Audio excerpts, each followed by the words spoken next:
पूछेगा 11 पार्टी 11 सीधा और प्रतिलोम समानुपाती। इसमें सीधा हमने देख लिया जब दो चीजें समान रूप से बढ़ती है। इसमें हम देखेंगे प्रतिलोम।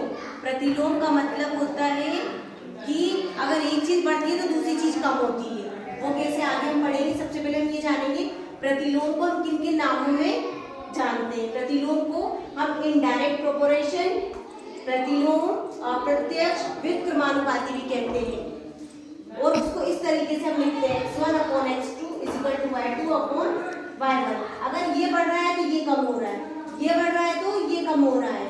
और समानुपाती का ये चिन्ह होता है ये, और ये 4 बिंदी। ये जो अपॉन में लिखा है उसको हम इस तरह से लिख सकते हैं x अनुपात x2। इसे अनुपात बोलते हैं, इसे समानुपात बोलते हैं। x अनुपात x2 समानुपात y2/y1। एक एग्जाम्पल है दिनों की संख्या और काम करने वालों की संख्या। मान लीजिए एक आदमी एक मकान को बना रहा है 20 दिन में, दीवारें खड़ी कर रहा है।